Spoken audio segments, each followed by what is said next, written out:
Bom, uma negociação ganha-ganha é um processo de encontrar valor. Se você não souber exatamente o que é valor para você e para o seu interlocutor, dificilmente você vai conseguir chegar a um acordo que seja bom para outra parte e ótimo para você, porque no final das contas o que a gente quer é que seja muito bom para a gente. Agora, negociações baseadas em posições superficiais normalmente terminam em impasse, que é vencido através da imposição de poder de uma das partes, não tem jeito. E esse tipo de negociação é sempre demorado, é estressante e o resultado normalmente é frustrante para uma das partes e bom para outra apenas no curto prazo. Então, é o tipo de negociação que não cabe mais nesse mundo moderno, nesse mundo colaborativo que a gente vive. Agora, como a gente faz para criar valor dentro da negociação? E hoje, nessa live, eu quero te dar algumas estratégias para você fazer isso e para você conseguir negociações ganha-ganha de fato. Eu sou Alexandre Cury, especialista em negociação, e eu te mostro como conseguir o que você quer usando um método de negociação pouco conhecido por brasileiros. E ainda vai fazer qualquer pessoa amar negociar com você. Então, eu já quero te pedir para você deixar seu like, quem está no YouTube aí se inscreve no meu canal e deixa aí nos comentários, os seus comentários e dúvidas, pode colocar aí no chat, para quem está escrevendo gravado, também pode colocar os comentários e dúvidas que eu respondo todas. E se você conhece alguém que pode se beneficiar desse conteúdo, já manda para ele, compartilha, fala para ele participar, mesmo que você estiver assistindo gravado, não tem problema. Transmite aí para alguém que você conhece que pode se beneficiar desse assunto. E no episódio de hoje, eu vou te mostrar algumas estratégias para criar valor dentro da negociação. Eu costumo dizer que negociação é o processo de criar valor para os dois lados. E eu vejo o ganha-ganha como a única forma de ser bem-sucedido tanto na vida profissional quanto na pessoal. E isso faz todo sentido, porque você só vai conseguir o que você quer se o outro lado estiver disposto a te dar isso. Você pode até conseguir arrancar a força, mas as consequências são sempre ruins a médio e a longo prazo. Agora, não fica muito mais fácil se o outro lado estiver disposto a te dar o que você quer, se ele encontrar valor para ele também? Por isso, quando você busca valor na negociação para o outro, você está, na verdade, buscando aquilo que você mesmo quer. Percebe a sutileza da questão? Você obtém um resultado melhor do que o que você pretendia, e o outro lado ainda sai feliz, querendo negociar com você de novo. São processos de negociação mais rápidos, com menos estresse, e você ainda preserva e melhora o relacionamento. Imagina o poder que isso tem. E se você estiver negociando com um cliente, imagina o grau de fidelização que você consegue. Dentro da empresa, todo mundo vai querer resolver as coisas com você. E cada vez mais você consegue o resultado que você quer e tudo mais que isso pode te proporcionar, né? Essa é a beleza de um processo colaborativo. Então, ao invés de se colocar um contra o outro, você vê que o seu inimigo é, na verdade, o problema e não a pessoa que está do outro lado. Só que vocês dois juntos têm muito mais força para resolver o problema do que se ficar um contra o outro. E se o outro lado sabe que negociando com você ele também ganha, ele vai estar muito mais disposto a te ajudar. Agora, você só tem que tomar cuidado para não confundir negociação colaborativa, criar o processo de criar valor com meio termo. Então, algumas pessoas podem imaginar que o meio termo é criar valor, porque você fica com uma parte e o outro também. E isso não é criar valor. Isso é dividir a diferença. Criar valor é buscar alternativas para aumentar o bolo que está sendo negociado e não dividir a diferença. No meio termo, a verdade é que os dois lados perdem. Por quê? Nenhum dos dois conseguiu o que queria. E os dois saem frustrados da mesa de negociação. E se você pensar bem, você vai ver que o meio termo nunca é uma divisão ao meio de verdade. Sempre alguém sai perdendo mais que o outro. Agora, quando você cria valor e aumenta o bolo, aí sim você encontrou uma grande oportunidade. Porque ao invés de dividir a diferença, você agrega outros fatores à mesa de negociação. E aí se abrem novas portas, onde você vê oportunidades de ganho, onde antes o meio termo parecia a única opção. Bom, você tem que mudar seu mindset, não tem jeito. Se você não fizer isso, você não consegue enxergar essas oportunidades e esses ganhos. E é fácil a gente ficar preso naquilo que a gente sempre fez. Se você não muda o seu jeito de pensar, você não vai conseguir enxergar as oportunidades onde parece que só tem uma pauta em discussão. Deixa eu contar um caso que aconteceu comigo e que ilustra bem essa questão. E eu acho que aí vai ficar mais claro o que eu estou falando. Uma ocasião, um cliente da empresa que eu trabalhava veio me procurar com um problema. Ele vendia um produto, ele era líder no mercado naquele produto, mas ele tinha um novo concorrente que estava entrando no mercado, tinha entrado, na verdade, 1 ano atrás, mais ou menos, e que estava conseguindo tirar muito mercado dele. Era um concorrente asiático, obviamente, com um produto que tinha uma qualidade inferior, mas o preço era imbatível. E ele estava perdendo mercado por causa disso. E a empresa que eu trabalhava, ela fornecia a peça mais significativa em termos de preço que ia naquele produto. E para poder concorrer e manter a fatia de mercado que o meu cliente tinha, ele precisava de uma redução de preço. Bom, dar uma redução de preço sem reduzir custo significa reduzir margem do produto. E eu não estava disposto a abrir mão dessa margem. Por outro lado, se ele começasse a perder volume de produção, porque ele estava perdendo mercado, isso ia acabar me afetando também, porque os custos fixos estão lá, eles acabam ficando mais representativos quando você tem menos volume de produção. E eu sabia que se isso acontecesse, no futuro eu ia ter que fazer uma negociação de aumento de preço. Percebe como é um ciclo vicioso? O produto não vende porque o preço é alto. Aí, se não vende, você tem que aumentar o preço. Mas aí, se você aumenta o preço, ele vende menos ainda. E assim vai. Então, é um ciclo vicioso. E eu podia ter dito para o cara simplesmente que o que ele estava pedindo era impossível e que eu não estava disposto a negociar. Porque, nesse caso, o poder estava do meu lado, né? Eu podia falar não. Aí ia rolar ameaça e, no final, o que ia acontecer é que o relacionamento ia acabar.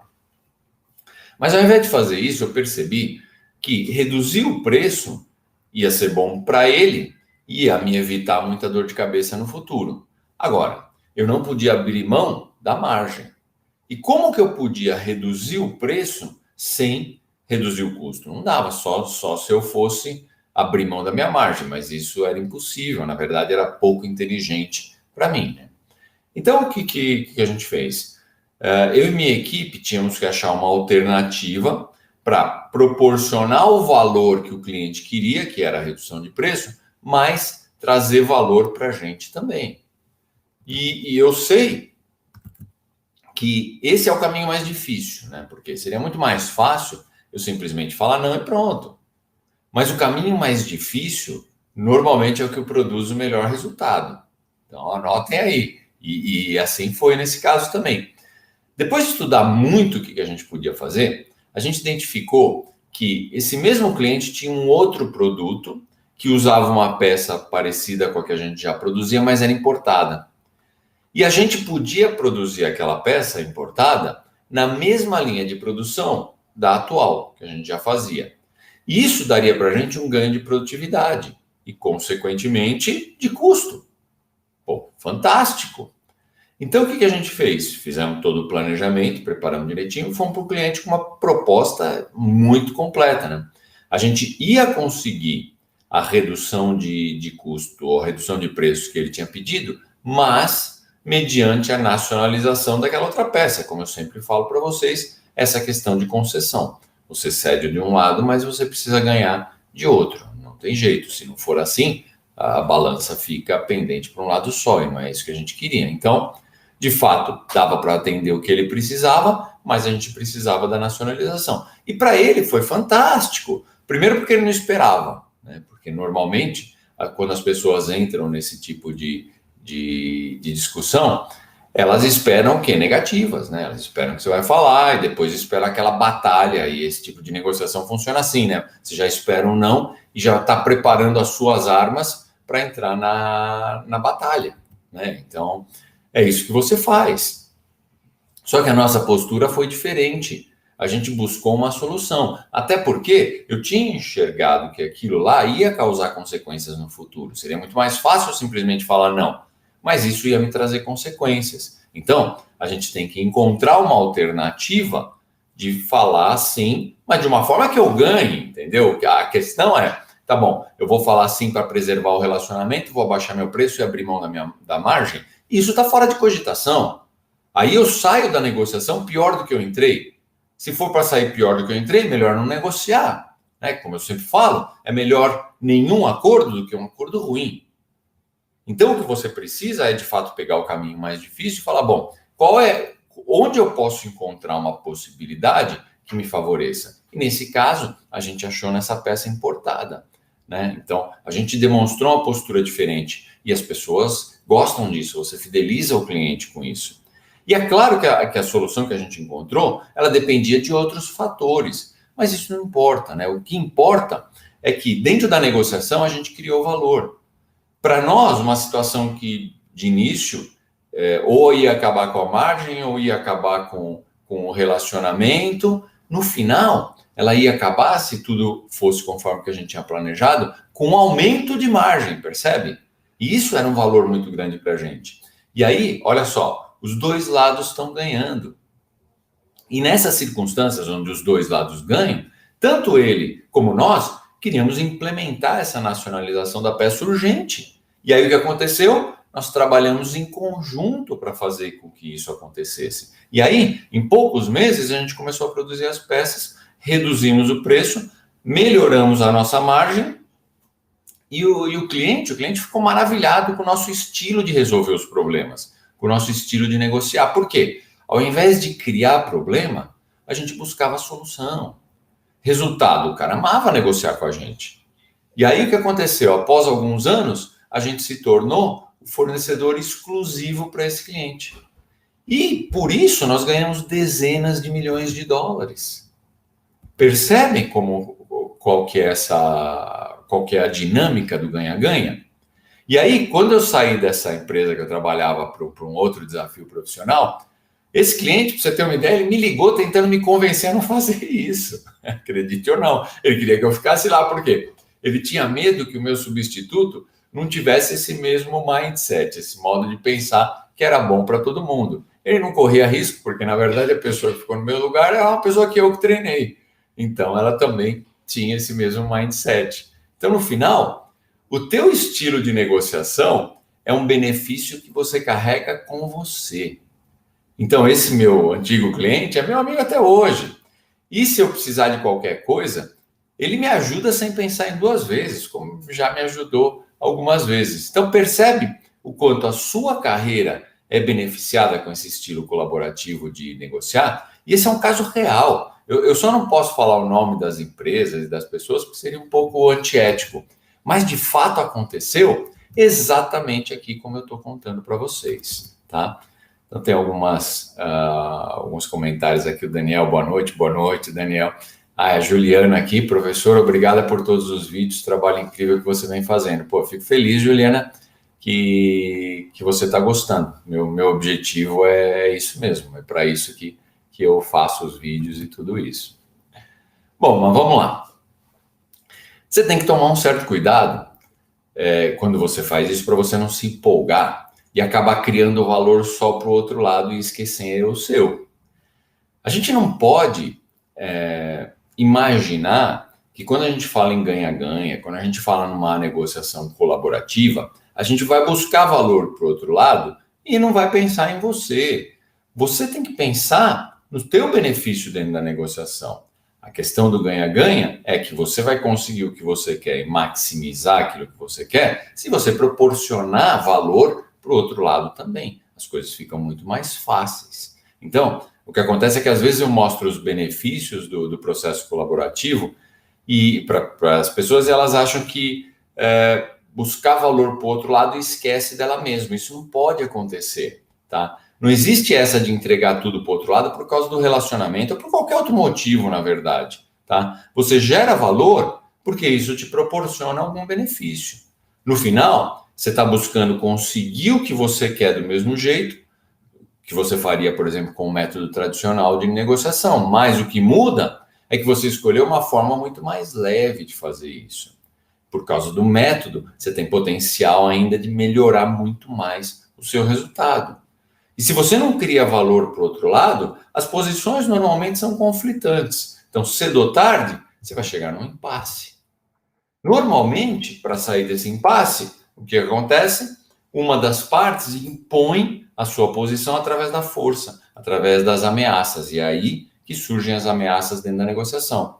E pode até funcionar de início, mas as consequências são sempre graves depois. Essa é a escolha do caminho mais fácil, mas certamente ela não vai te levar aonde você quer chegar do jeito que você quer. Bom, quando você faz esse processo de uma forma consciente, onde você controla cada etapa do processo, isso te dá uma vantagem enorme. Agora, você só consegue fazer isso se você tiver técnica.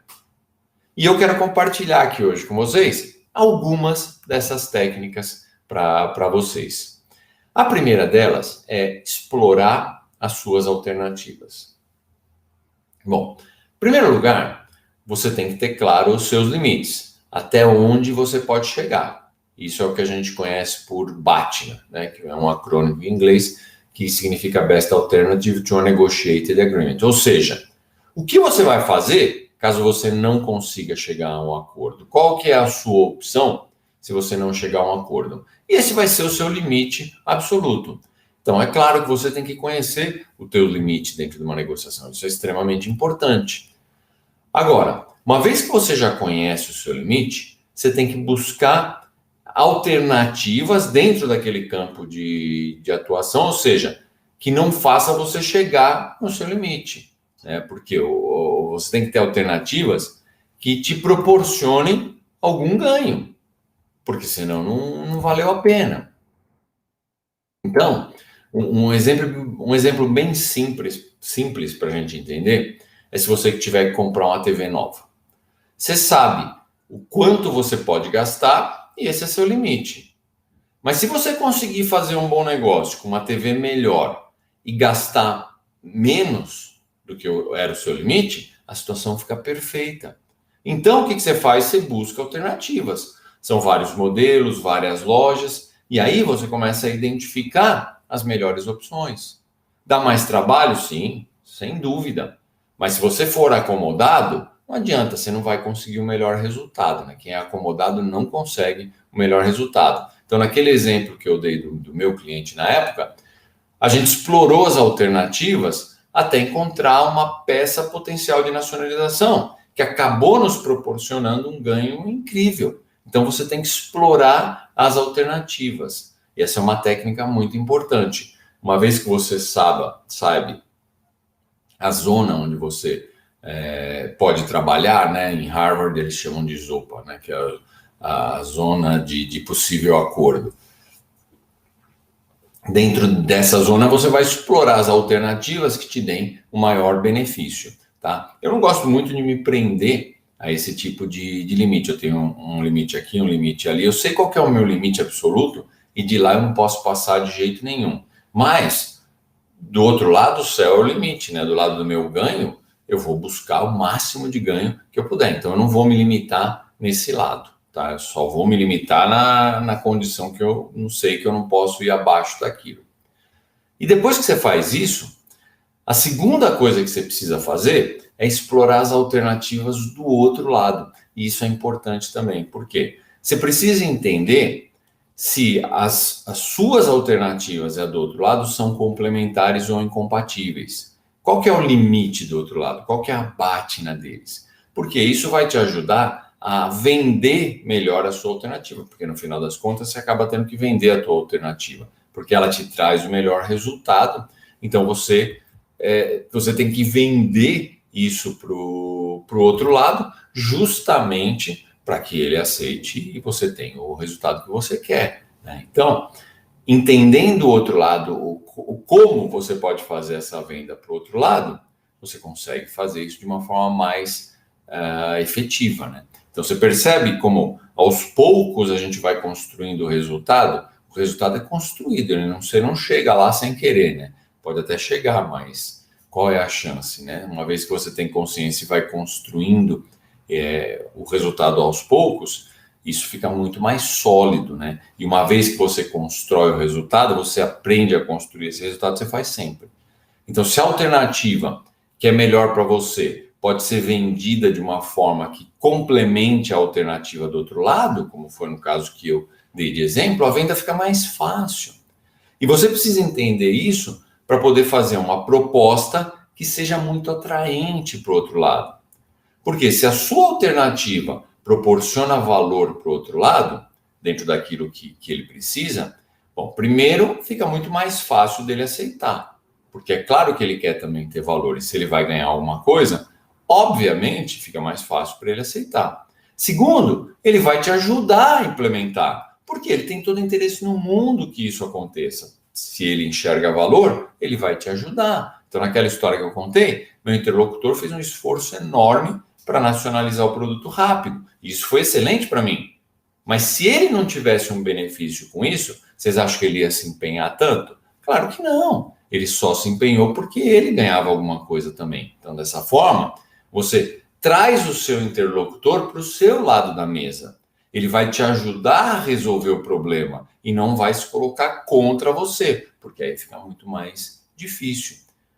Agora, uma vez que você sabe as alternativas dos dois lados, a próxima coisa que você precisa fazer é analisar o cenário da negociação. Então, por exemplo, quem são as pessoas que podem me ajudar a viabilizar a minha alternativa? Será que elas vão estar na reunião? Será que elas vão participar da negociação? Se não, você pode ou fazer um alinhamento antes da reunião ou pedir que elas participem. Porque se você tiver as pessoas certas te apoiando, isso te ajuda muito, né? Então, se você vai comprar aquela TV nova que eu falei, que é um desconto, mas só quem pode te dar o desconto é o gerente da loja, não adianta nada você estar lá se ele não estiver na loja. Você chega lá e ele não está na loja, você não vai conseguir o que você quer. Então, isso também faz parte do cenário da negociação. Qual é o momento certo para negociar? É o momento que eu tenho chance de conseguir um acordo melhor. Então, por exemplo, você vai negociar um reajuste de câmbio num dia em que a taxa de câmbio teve queda. Isso é ruim, né? Seu interlocutor vai usar isso para não negociar com você. Ou ainda, você precisa negociar a data das suas férias com seu chefe. Pois escolher o momento que ele saiu de uma reunião de diretoria onde ele saiu frustrado ou nervoso é o primeiro passo para você não ter a data que você quer, percebe? Então você tem que escolher um momento propício para conseguir aquilo que você quer, aquilo que é valor para você. Então, montar esse cenário dentro da negociação é muito importante, é ter essa percepção das coisas, isso é muito importante. Outra coisa que você tem que tomar muito cuidado é com as concessões. As concessões são uma parte integrante da negociação, não tem jeito, tá? Sempre vão aparecer, sempre vão ter que ter concessões na mesa. Isso não é ruim, tá? Por quê? Dependendo de como você gerencia essas concessões, elas podem ser boas para você, porque elas te ajudam a conseguir o seu objetivo. O que é ruim é fazer uma concessão sem receber nada em troca.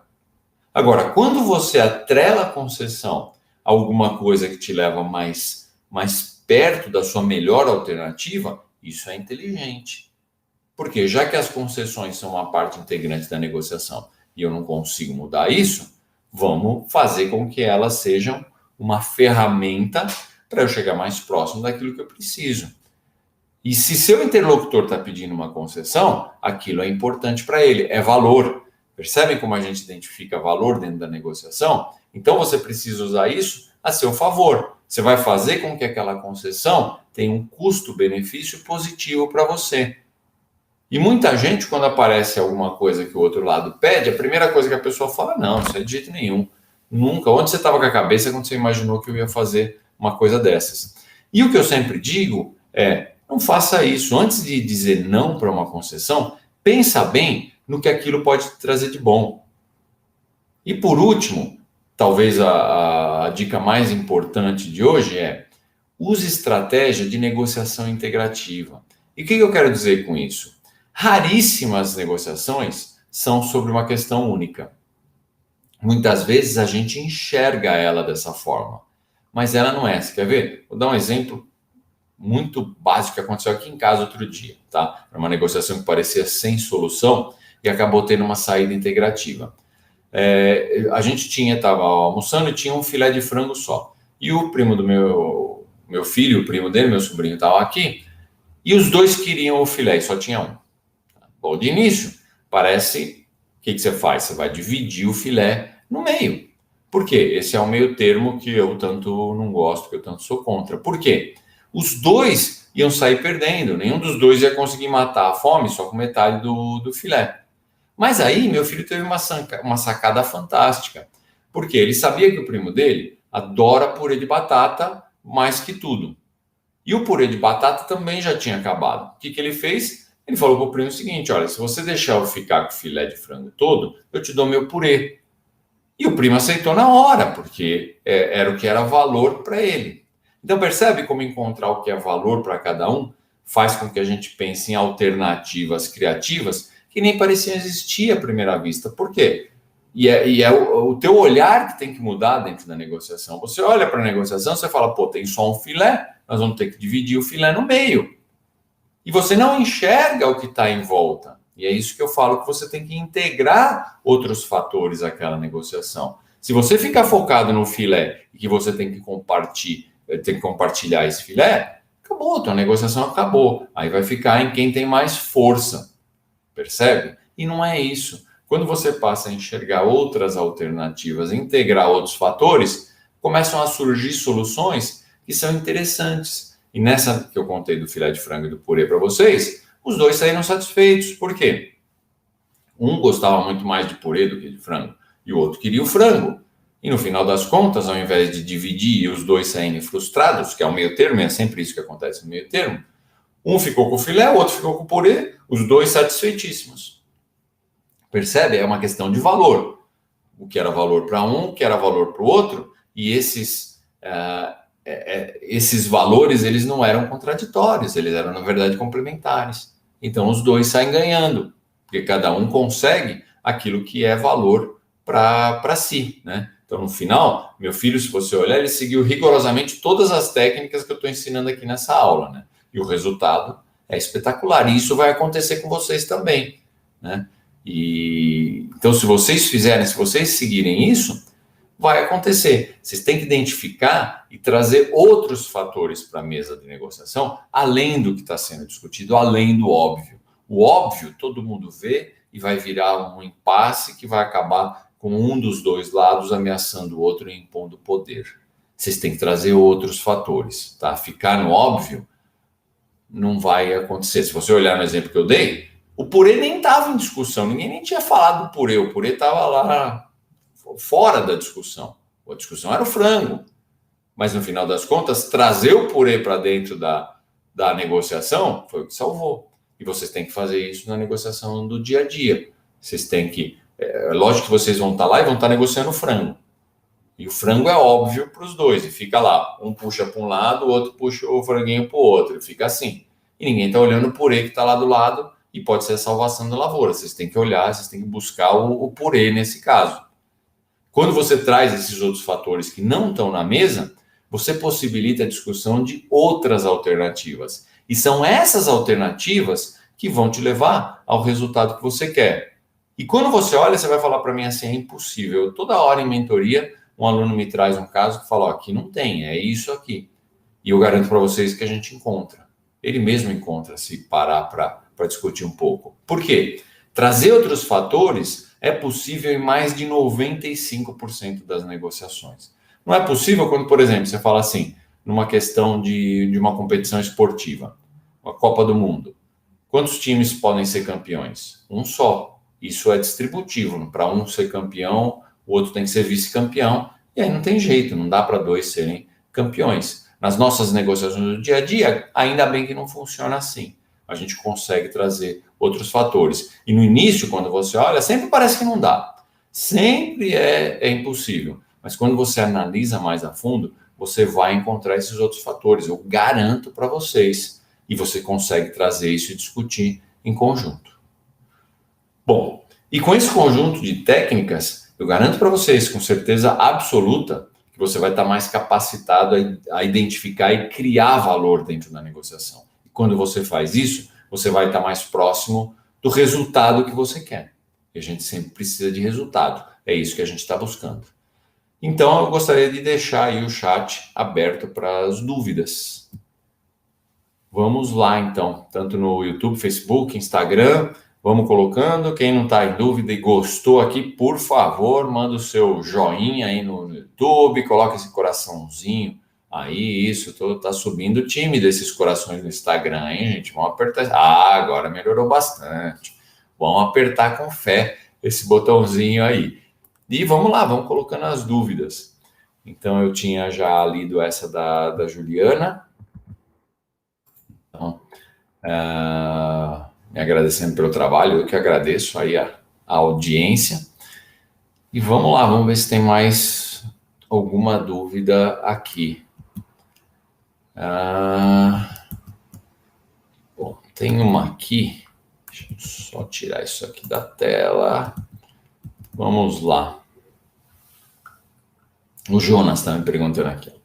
Pode existir algum caso em que o outro lado não queira negociar, mesmo que eu tenha encontrado valor para ele? Jonas, dificilmente isso vai acontecer, né? Por quê? Uma vez que você identifica o que é importante de fato para ele, o que é valor, isso é um motivador enorme para ele querer fechar o acordo, né? Como você atrelou o que você quer com o que ele precisa, a tendência é ele querer te ajudar para conseguir o que ele quer, né? Porque o cara fala assim, não, isso é o que eu quero, mas eu não vou fazer acordo, não é muito inteligente. Então, se ele não quer negociar, das duas uma, né? Ou você encontrou alguma coisa que você acha que é valor, mas não é bem assim, ele não entende isso como valor, e aí nesse caso, você precisa escutar mais o que ele tem para te dizer e ver se é realmente o caso. E se for, você precisa ajustar a sua estratégia, você precisa escutar mais ele para identificar o que é de fato o valor para ele. Ou pode ser também que tenha algum outro influenciador, como o chefe dele, por exemplo. Então, o chefe dele não está de acordo com a sua estratégia de valor. Apesar dele entender que é importante, ele tem uma força maior que impede ele de fazer um acordo que seria benéfico para ele mesmo, né? Por isso que é importante, quando você analisa o cenário da negociação que eu falei, você tem que identificar todas as partes que têm influência naquela negociação. Não tem jeito. Porque é comum que pessoas que não estão na mesa de negociação possam interferir nas decisões. Isso é uma coisa muito normal. Então, você precisa entender os interesses e o que é valor para essas pessoas também. Senão o acordo não fecha. Bom, acredito que era isso que tinha de dúvida. Então, para encerrar, eu só queria reforçar mais uma vez a importância de identificar valor na negociação para os dois lados. Então, eu já vi casos em que o interesse da própria pessoa não estava bem identificado. E aí fica difícil. Por quê? Entrar na negociação sem ter certeza do que você mesmo precisa, do que é valor para você, é o primeiro passo para a negociação falhar. Você não sabe aonde você quer chegar. E você não vai chegar no destino se você não souber aonde você quer ir. E se você gostou, quer se aprofundar mais nesse assunto, começa a me seguir nas minhas redes sociais, né? Todo dia eu posto conteúdo novo sobre negociação e resolução de conflitos. Então, se você não deixou seu like ainda, por favor, faça isso agora, se inscreve no meu canal do YouTube e, principalmente, compartilha com um amigo, tá? Manda esse vídeo para uma pessoa que você acha que pode se beneficiar desse conhecimento, dessa informação. Pense o seguinte, quando duas partes compreendem, usam boas práticas de negociação ganha-ganha, as coisas ficam muito mais fáceis. Por quê? Elas já chegam na negociação predispostas a uma ajudar a outra e chegar num acordo. E isso vai garantir uma economia de tempo e desgaste enorme, né? Sem falar no bom relacionamento que vai ser mantido. E com isso, a gente fecha mais um episódio do projeto Negociador de Alta Performance. Lembrando que eu faço essas aulas ao vivo toda terça e quinta às 19 horas. Então, eu vejo vocês na terça que vem às 19 horas. Até lá!